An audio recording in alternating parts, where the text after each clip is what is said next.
Hello and welcome to the Phoenix 5 Info Show. I'm your host, Lieutenant Vince Lewis of the Phoenix Police Public Affairs Bureau, coming to you once again from Phoenix Police Headquarters in beautiful downtown Phoenix, 7th Avenue in Washington. If you ever need us, we're around 24/7. I've brought back my special co-host, PIO Sgt. Rob Scherer. Welcome back to the show. Thanks, boss. Very special. I'm in the talent side of the table this time, so I feel It's just us. Yeah, I feel special. I think we It's got just this. the two of us again. We got it. Yeah. This is the summer season. I can't believe the year has gone by so fast. We're going to talk about 4th of July safety. But man, just looking back over just the first half of the year and how much we've accomplished and the things that have been going on. But we got to get this information out. It may seem redundant. It may be just good reminders for people. Hopefully, if you're new in town or if you're just coming about, then we've got some good information for you to consider when we celebrate Independence Day at 4th of July. Let's jump right into it. Yep. Obviously, we're going to start with fireworks. Yep. Which is typically a Phoenix Fire Department-led thing, but there's laws involved, right? So we kind of partner with Phoenix Fire and Neighborhood Services to really just make sure that people are safe on the front end so that we don't have to argue over who's going to be the heavy in this, right? Right. What do you know about fireworks, Phoenix?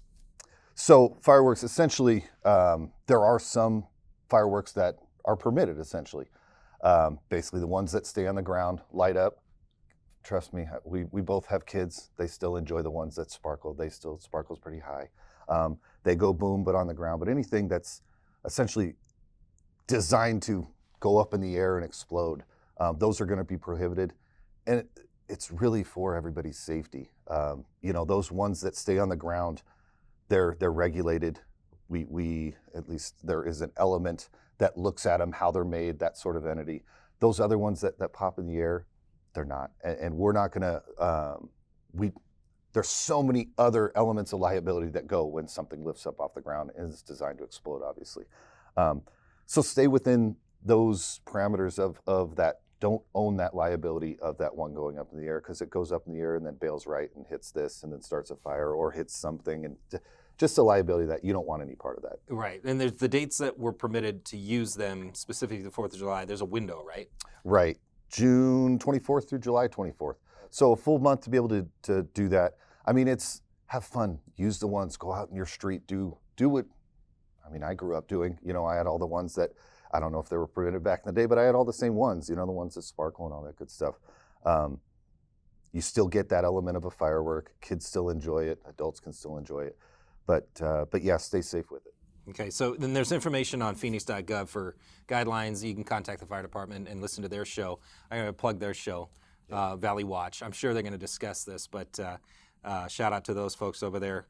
So they make noise, and when you're in your house, sometimes you can expect fireworks to make noise, but if you're in your house and you're hearing these things and you don't know what it is, sometimes people mistake that for gunfire, right? Mm-hmm. So we know that we're going to get an increase of calls for service related to people reporting that they believe they're hearing gunfire. Right. We have tech in the street deployed in the city that can actually tell the difference, right? Yeah, and it's actually like a gunshot system that can actually tell the difference of when gunshots are fired, and actually will generate calls for service for us. That's what it's for. That's what it's designed for. If we get a shots fired call in the area, we can check with this technology that can tell us, hey, yes, there was a gunshot in the area, and it came from this approximate location. Or we don't have one, and it generates that call for service. It can tell the difference.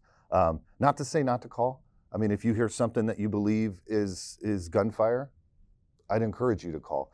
I mean, there's elements of, there's a decision-making process that goes into whether we're actually going to respond to that call or not, or it's just going to be kicked out as what we call broadcast only. That doesn't necessarily mean if you and I are in a patrol car and a broadcast only call comes out at 7th in Washington that we're not going to go check it out. Of course we are.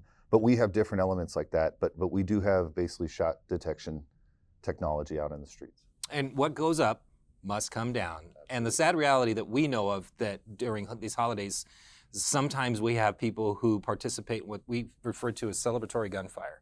And unfortunately, it's been something we've been really good at educating, but we still want to make sure that we hit everybody with, because it hits, well, sad to say, it strikes a chord with us locally. Why is that? Well, Shannon's Law derived from the Valley. Back in '99, Shannon Smith, there was gunfire, came down, the case still isn't solved. because that's a very difficult case to be solved. But really the element of education since then, and really here's the results of what can happen, is profound. And we do not need any other elements like that. So that's really where this education is pushed. And you and I have both seen it in our career. I know I got on a little bit after that. I believe you got on around that time. Yeah, Shannon was, my sister went to school with Shannon. Oh, that's wild. So it hits essentially home right with you. And I mean, it's, that education is something we push, and it seems redundant. I can remember, I think this 5.0 podcast last year where we're kind of saying similar stuff, but we have to push this message because we can't have another one of those.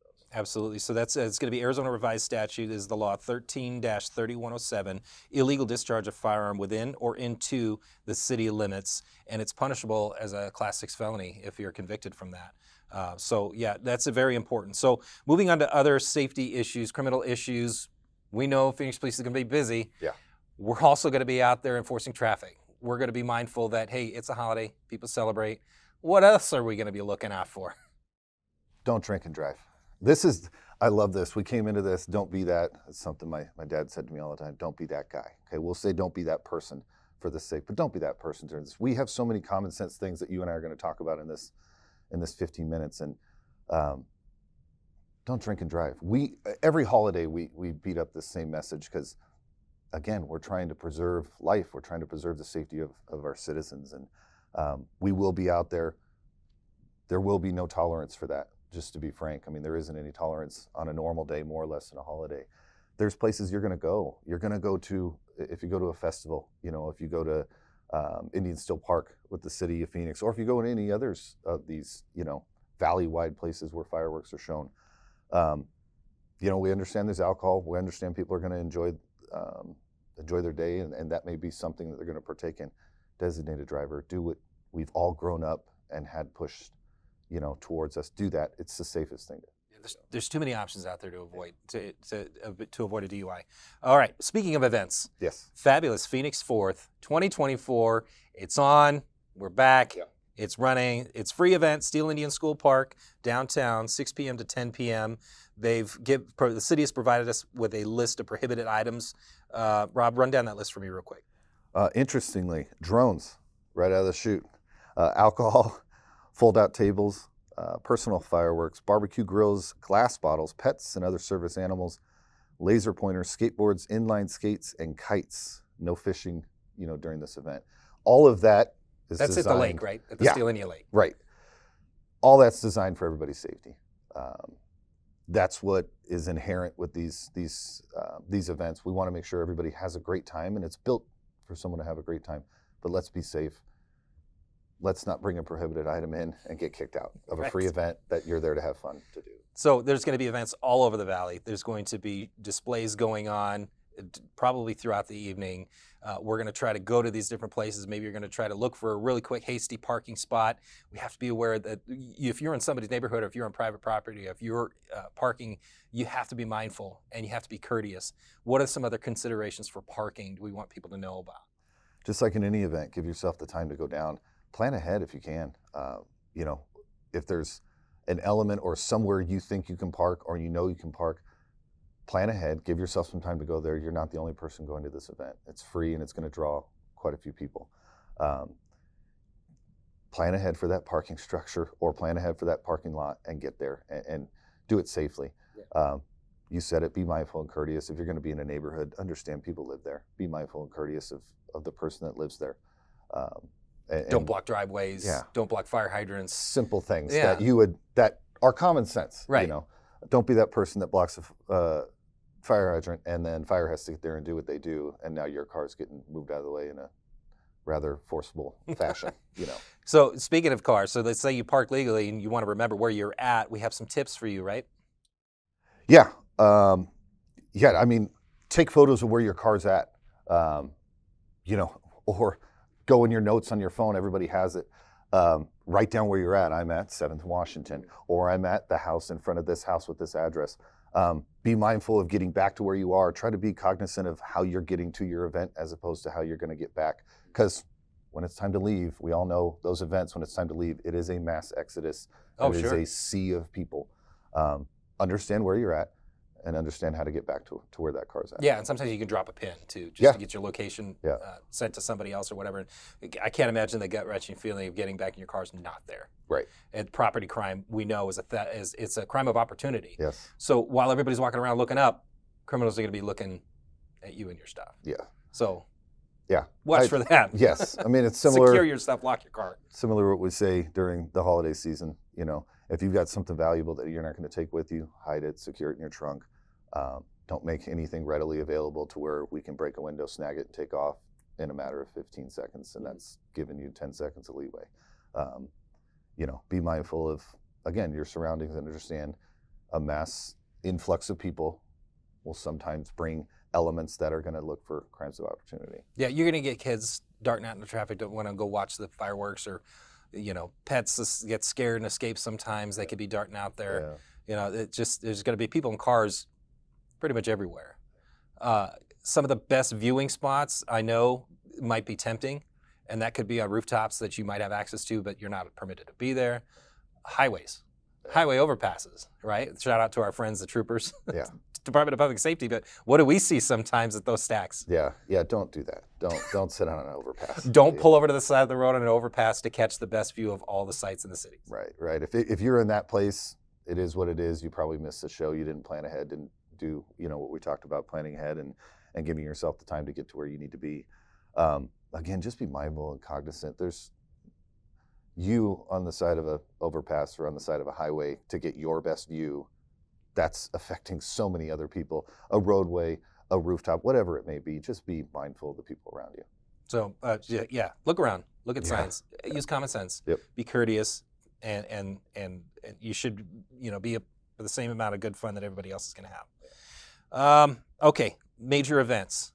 Our Homeland Defense Bureau is in constant contact with our state, local, federal, tribal partners about events. They're monitoring social media. They're monitoring the threat channels. They're looking for those types of things that we would consider when we know there's going to be a mass influx of people, a large gathering, or a high volume of traffic, or dignitaries of important people, and so forth. Fab Fourth and then Valley events all over are no exception, right? So what do we always tell everybody? See something, say something. Yeah, I mean, it's as much as we plan and we work with our partners, and there's probably no better Valley. I'm probably slightly biased, but we do this really well. This is what we do. We manage major events and plan ahead and plan for every kind of tangent that might be able to be turned that we've experienced or we think could happen. We do really well with the planning aspect of these type of events. Perfect. And so if you have anything that you want to report, give us a call at Crime Stop at 602-262-6151. Call 911 for emergencies. Rob, thank you for coming back. Yep. And we want everybody to have a safe and wonderful, fabulous Phoenix 4th of July this year. As we draw to a close, I just want to remind everybody that you too can help solve crime in your community and potentially earn a cash reward by sending tips to Silent Witness. Visit silentwitness.org or call 480-WITNESS. Visit us on all social media platforms. We are hiring. Go to joinphxpd.com. And remember, we're all in this together.